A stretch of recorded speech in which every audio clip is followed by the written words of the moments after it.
Hi hello welcome back to my new blog. ಇವತ್ತಿನ ಬ್ಲಾಗಲ್ಲಿ ಸಂಜೆ 4 ಗಂಟೆ ಆಗ್ತಿದೆ. ನಾನು ಇವಾಗ ಬ್ಲಾಗ್ನ ಸ್ಟಾರ್ಟ್ ಮಾಡ್ಕೊತಾ ಇದ್ದೀನಿ. ಇವತ್ತಿನ ಬ್ಲಾಗಲ್ಲಿ ಏನಪ್ಪ ಅಂದರೆ ನಾನು ಊರಿಂದ ರಿಟರ್ನ್ ಎಲ್ಲಿಗೆ ಬರ್ತಾ ಇರೋದು ಮಾಮ ಹೇಳ್ಬೋದಾ ಯಾವ ಊರು ಅಂತ? ಏಕೆ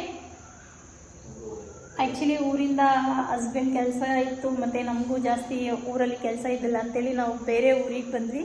ಸೊ ಹಂಗಾಗಿ ಇವಾಗ ಇಲ್ಲಿ ರೆಂಟಿಗೆ ಮನೆ ತೊಗೊಂಡಿದ್ದೀವಿ. ಮನೆಯೆಲ್ಲ ಕ್ಲೀನಿಂಗ್ ನಡೀತಾ ಇದೆ. ನಾಳೆ ಹಾಲಿಸ್ಬೇಕು, ನಾಳೆ ಬೆಳಗ್ಗೆ. ಸೊ ಹಂಗಾಗಿ ಮನೆ ಕ್ಲೀನ್ ಮಾಡ್ಲಿಕ್ಕೆ ಬಂದಿದ್ದು. ಹಂಗಾಗಿ ಒಂದು ವಿಡಿಯೋ ಮಾಡ್ತಾಯಿದ್ದೀನಿ. ಇದು ಬಂದು ಕಿಚನ್ ನೋಡಿ, ಇದು ಕಿಚನ್.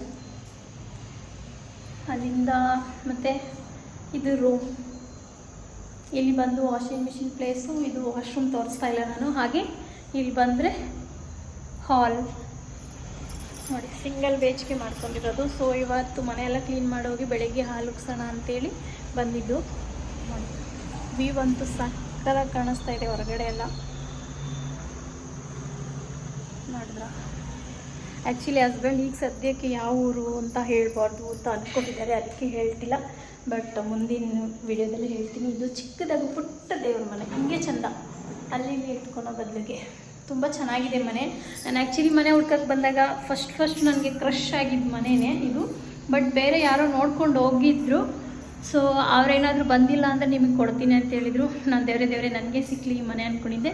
ಹಾಗೆ ನನ್ನ ಇಷ್ಟಪಟ್ಟು ಮನೆ ನನಗೆ ಸಿಕ್ತು, ತುಂಬ ಖುಷಿಯಾಯಿತು. ಸೊ ಈಗ ನನಗೆ ಮಾತಾಡ್ಕೊಂಡಿದ್ರೆ ಮಾಮ ಅಲ್ಲಿಂದ ಬಂದು ಹೊಡಿತಾರೆ. ಸೊ ಮನೆ ಕ್ಲೀನ್ ಮಾಡ್ತೀನಿ, ಮತ್ತೆ ಸಿಗ್ತೀನಿ ಫ್ರೆಂಡ್ಸ್. ಎಂತ ಆಯ್ತು ಒಳಗಡೆ, ನಾನು ಇದರಲ್ಲೇ ನೋಡ್ತಾ ಇರ್ತೀನಿ, ನೀನು ನೋಡ್ತಾ ಇರು. ಹಾಂ ಅದ್ರ ಮೇಲೆ ಮಾಮ ಟಾಪಲ್ಲಿ ಇದು ದೇವರ ಮನೆ. ಚಿಕ್ಕದಾಗಿ ಪುಟ್ಟದಾಗ ಚೆನ್ನಾಗೈತೆ. ಆ್ಯಕ್ಚುಲಿ ದೇವರ ಮನೆ ಏನಿಲ್ಲ ಅಂದರೆ ಇದು ಇರ್ಬೋದಾಗಿತ್ತು ಅಂದರೆ ಎಂಥ ಫ್ರಿಜ್ ಇಡೋ ಜಾಗಕ್ಕೆ ಆಗ್ತಿತ್ತು. ಆದರೆ ಫ್ರಿಜ್ ಇಡಿಸ್ಬೋದು ಕಣ್ಮಮ್ಮ, ಇಷ್ಟೇ. ಹಾಂ ಫ್ರಿಜ್ ಕೆಳಗಡೆ AC, ಅದು ನಿಮಗೆ ಇಲ್ಲಿ ಮೇಲ್ಗಡೆ ದೀಪ ಹಚ್ಬೇಕಾರೆ ಮಾಡ್ಬೇಕಾರೆ ಕೆಳಗಡೆ AC ಇರ್ತದೆ, ಅರ್ಥ ಆಗ್ತಲ್ವಾ?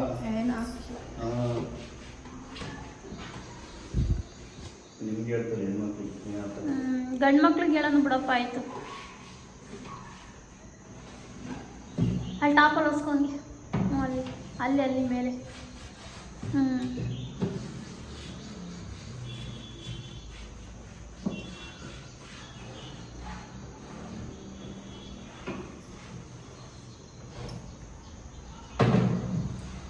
ಬಜರಂಗಿ ಅಲ್ಲೇ ಇರೋದಾ? ಯಾರು ತೆಲುಗು ಊರಿದ್ರೇನ? ಆ ಗೆರೆ ಆಯ್ತಲ್ಲ ಮಮ್ಮ, ಅವನ ಅದ್ರಲ್ಲಿ ಧೂಳು ಒಂದು ಕಣ್ಗೆ ಗೊತ್ತಾಯ್ತು ಅವನಿಗೆ.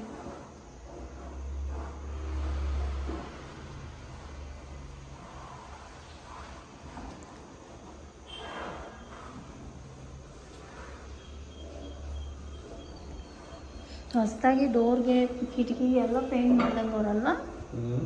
ಹೊಸದಾಗಿ ಡೋರ್ಗೆ ಕಿಟಕಿಗೆಲ್ಲ ಪೇಂಟ್ ಮಾಡ್ದಂಗೆ ಅವ್ರೆ. ಸೊ ಅಲ್ಲೋಗಿ ಮನೆಯೆಲ್ಲ ಕ್ಲೀನ್ ಮಾಡಿ ರಿಟರ್ನ್ ಬಂದೆ. ಸೊ ಅಣ್ಣ ಊರಲ್ಲಿ ನನ್ನ ದೊಡ್ಡಪ್ಪ ಅವ್ರ ಮನೇಲಿ ಎಲ್ಲೋ ದೇವ್ರ ಫಂಕ್ಷನ್ ಇದೆ ಅಂತೇಳಿ ಊರಿಗೆ ಬಂದಿದ್ದ.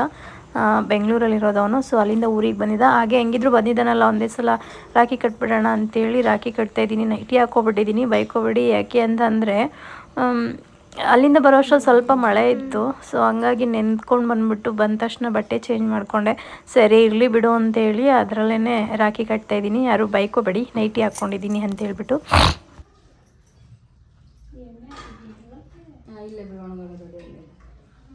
ಜೋರ ಕಾಲು ಕಟ್ಕೋ, ಕೈ ತುಂಬ ಕೈ ಕಟ್ಕೋ.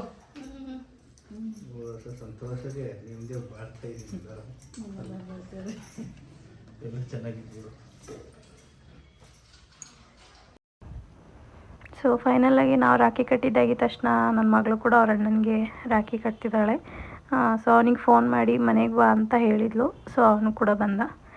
ಸರಿ ಅಂತೇಳಿ ಅವನಿಗೆ ಕೂಡ ಅವಳು ರಾಖಿ ಕಟ್ತಿದ್ದಾಳೆ. ಅವಳಿಗೆ ಗೊತ್ತಾಗ್ತಿಲ್ಲ ಅಂತೇಳ್ಬಿಟ್ಟು ಹೆಂಗೆ ಕಟ್ಟೋದು ಅಂತೇಳಿ ಕೇಳ್ಕೊಂಡು ರಾಖಿ ಕಟ್ತಿದ್ದಾಳೆ. ಅದಾಗ್ತಾಯಿದ್ದಂಗೆ ಮತ್ತು ಅಣ್ಣನಿಗೆ ಕಟ್ಟಿದ್ದಾಯಿತು. ನೆಕ್ಸ್ಟಿಗೆ ತಮ್ಮ ಬಂದ. ಸೊ ಅವನಿಗೆ ಕೂಡ ಚಿಕ್ಕಮ್ಮನ ಮಗ ತಮ್ಮ ಆಗಬೇಕು. ಸೊ ಅವನಿಗೆ ಕೂಡ ರಾಖಿ ಕಟ್ತಿದ್ದಾಳೆ.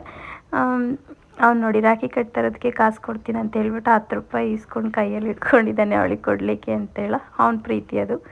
ಸೊ ಹಂಗಾಗಿ ಅವನು ಕೂಡ ಬಂದಿದ್ದ, ಅವನಿಗೆ ಕೂಡ ರಾಖಿ ಕಟ್ತಿದ್ದಾಳೆ. ಆ ಖುಷಿನೇ ಬೇರೆ.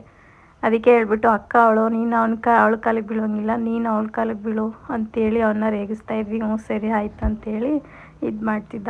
ಓಕೆ ಫ್ರೆಂಡ್ಸ್, ಯಾರೆಲ್ಲ ಹೊಸ್ದಾಗಿ ನನ್ನ ಚಾನಲ್ ನೋಡ್ತಿದ್ದೆ ಪ್ಲೀಸ್ ಸಬ್ಸ್ಕ್ರೈಬ್ ಆಗಿ, ಲೈಕ್ ಮಾಡಿ, ಶೇರ್ ಮಾಡಿ, ನನ್ನ ಚಾನಲ್ಗೆ ಸಪೋರ್ಟ್